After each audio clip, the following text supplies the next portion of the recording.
Hi, this is Tamara from mooglyblog.com, and in this video, I'm going to be demonstrating how to crochet the Blueberry Twist Headband, which is a free pattern you'll find on Moogly. Let's get started.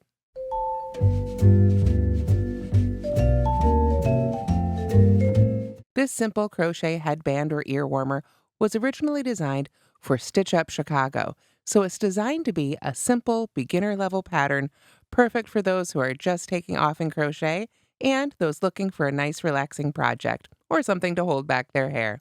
It only uses about 50 yards of yarn, so it's a wonderful stash buster. To make the Blueberry Twist Headband, I used a USL 8mm crochet hook. This one happens to be by Furls.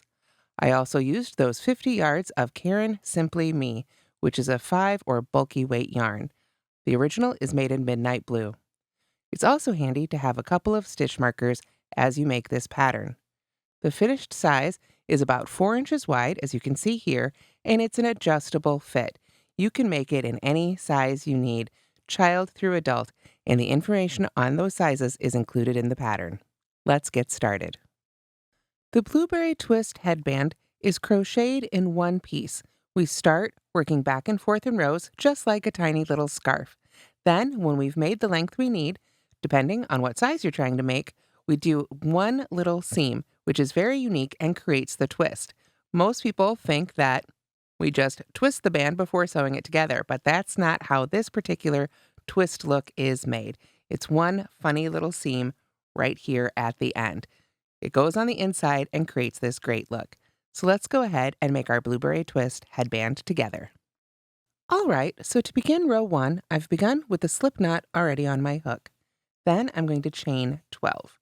1, 2, 3, 4, 5, 6, 7, 8, 9, 10, 11, and 12.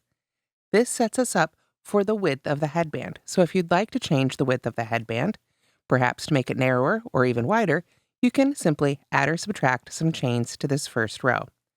Once you've got all your chains made, we're going to skip the chain closest to the hook and single crochet in each remaining chain across. So we should end up with a total of 11 single crochets. Now, as you can see here, I prefer to work into the underneath hump of the chain rather than under the top 2 loops. This will give me a better edge, you can see here right on the bottom, when it comes time to do my sewing. However, if you prefer to crochet into the other part of the chain, that works too. It's just whatever you like. It'll all get lost in the seaming, so you won't even see it when you're done. So I'll see you when we've made our 11 single crochets here for row 1. So here we are at the end of row 1 with 11 single crochets made. And now we're ready for row 2. Row 2 is the row we're going to keep repeating until we have the total length we want for our headband. So it's a 1-row repeat, pretty easy. We start with a chain 1. Let me get that back on my hook. There we go. And of course we need to turn. And very simply, we're going to single crochet in the first stitch. There we are. And then we're going to alternate working in the back loop only and the front loop only as we make single crochets the rest of the way across until 2 stitches remain. Then we want to back loop only single crochet in the second to last and work a regular single crochet in the very last stitch. If you've changed the number of stitches, that's fine. Again, this pattern is super easy to make and customize.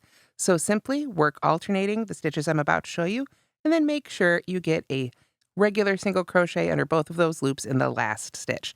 Having our standard single crochets along the edges will give us a much nicer and firmer edge. So we have our single crochet in that first stitch, and here's where I'm going to go ahead and start adding my stitch markers. So what I like to do for stitch markers for this pattern is just put one in the first and last stitch of each row. Especially if you're a beginner, this will really help you maintain your stitch count without losing stitches.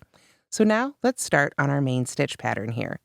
All the way across until we get to that very last stitch, we're going to alternate back loop only single crochet and front loop only single crochet. So to determine that, we need to look at the top of our stitches right here, that little V right at the top of any crochet stitch. The front loop is the loop that's closest to you, the crocheter, and the back loop is the one that's furthest away. It's always relative to you, the crocheter, and how you're looking at your project. So for this next stitch, we want to crochet under the back loop only. So we're going to take our hook and insert it under just that back loop. You can see I'm putting it right in the center of that V. Then I can slide just under that back loop only, yarn over and pull up my loop, and finish my single crochet just as I normally would. For the next one, we want to use a front loop only single crochet. So we're going to come the same direction. We never want to work back towards ourselves. We always work into our fabric. But now we want to make sure we catch just that front loop, that we want to come up in the middle of the stitch. You can see my fingers want to cooperate there. Hold the yarn out of the way. Right there is that back loop that we're not catching in this stitch. Then we just finish it like we normally do a single crochet. The stitch itself isn't different, it's just where we're placing it. Now we did a front loop, so we switch right back to a back loop. Again, just do your best to split the stitch, there we go, to get just under the back loop of that top V. Let me pull up a little bit more yarn here, and we'll go ahead and finish this whole row together. That's our back loop. Next, we'll do the front loop. Just take your time and make sure you catch just one of those loops.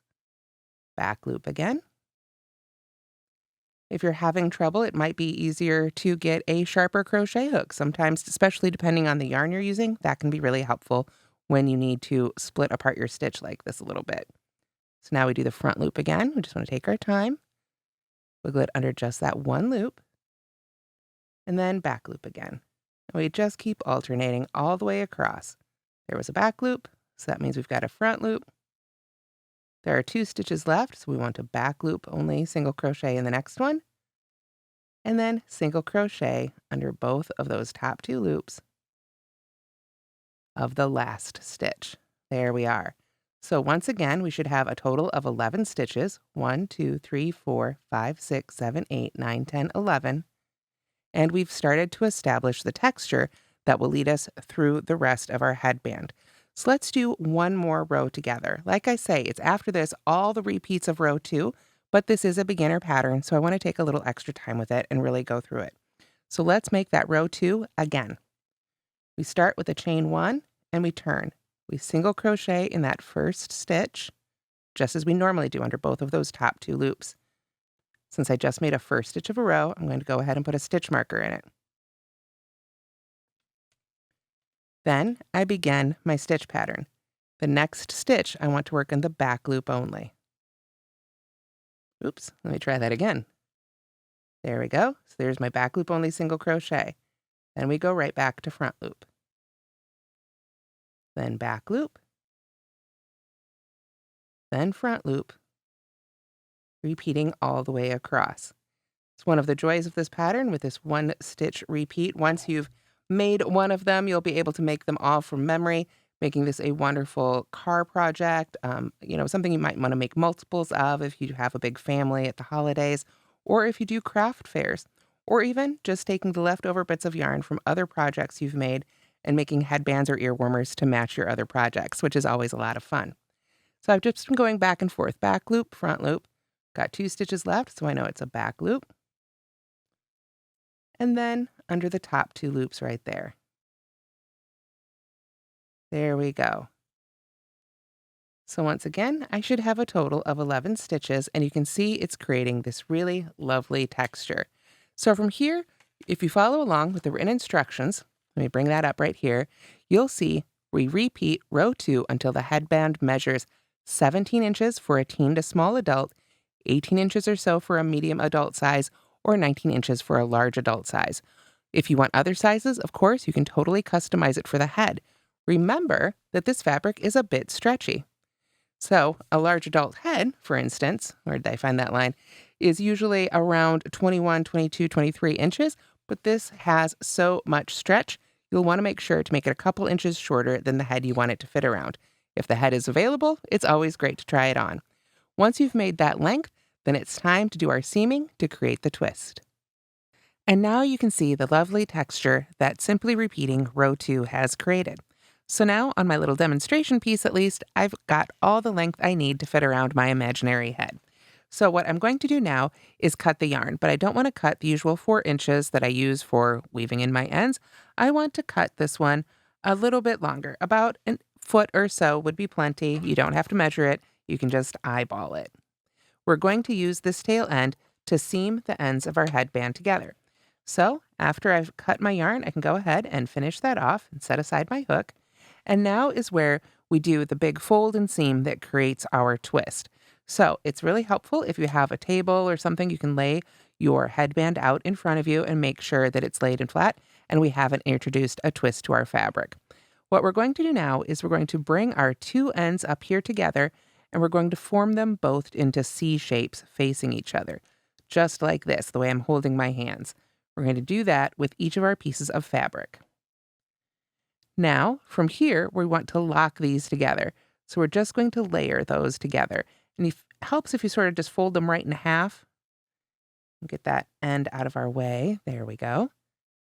And then just slide that one in between and sandwich it together. So you can see one half is coming in like this and the other half is going in like this. Let me pull those apart again so you can see how those ends come together. So from here, you can, if you want to, really count out your stitches. Make sure you've got them sort of one to one all folded together here. But really, with a project like this, you can sort of just arrange them like so. Now, if you want to, you can again pull out those stitch markers. You can see I left mine behind a little bit here as I was speeding to make this demo piece. But you can go through all 4 layers if you want to with the stitch marker. Here, I've got that the opposite side from where my tail end is, and just hold all of that together. Now I want to take that tail end I've got and put it on my yarn needle. All right, and now what I'm going to do is sew through just simply back and forth through all 4 of these layers. We're just creating a seam right here at the end. Now, you can see this little layer right here really wants to try and slip down there and hide, so we want to keep an eye on that one as we go and make sure we're catching it as well. So here we go. I am just going to start picking up the stitches across. Let's go ahead and make sure we catch a little bit of that 3rd layer. I'm thinking of it 1, 2, 3. That 3rd layer, we've caught a little bit of that. Make sure we just catch a stitch there at the end of all 4 of those layers, and pull that right on through nice and tight. And we don't have to get fancy with it. We can just turn and go back the other direction. The main thing is to take your time to make sure you're going through all 4 layers. Just back and forth. So you can do this a couple of times, just working, back and forth across this little seam to make it nice and secure. If you prefer whip stitching, that would probably work just as well, but I really prefer working back and forth like this. And if you miss, one of the layers on one of them, then hopefully you'll catch it on the next one. Going back and forth a couple times can be really helpful. Just want to kind of keep an eye on things. I'm going to move this out of the way now while I finish up this end. And now I'm going to do one more here right at the end. Just sort of give it a nice edge there. And I'm going to pull it apart now and make sure I'm not missing anything. Nope, it's all getting caught in there, so I'm good. Let's go ahead and go back the other direction just to really lock this in. I like to use this end as long as I've got it, just to make sure that this seam is nice and secure. So we're just going to take our time with it, working back and forth, just like that. Easy as can be. Nothing fancy.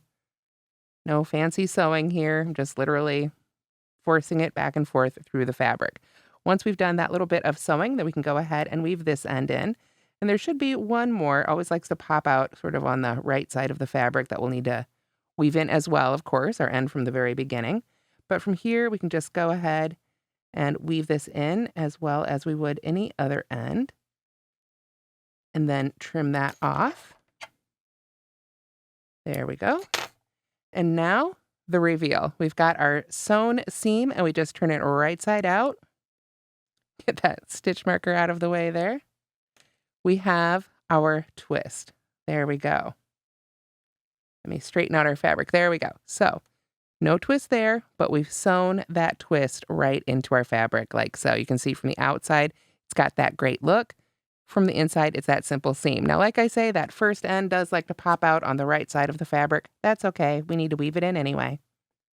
So we'll go ahead and put on our yarn needle. And before we weave it in, we'll just make sure to send it to the back. And now we can weave it in on the inside. So you can see the little example one I've made right here is obviously much smaller, more of like a newborn or baby size. If you're making anything for a baby, of course, always make sure to keep an eye on the little one while they're wearing it. There we are. And just like that, you can make your own Blueberry Twist crochet headband or ear warmer in any size you like. And that's how to crochet the Blueberry Twist Headband. Thank you so much for watching. I hope you'll give this simple crochet pattern a try. Don't forget to like and subscribe.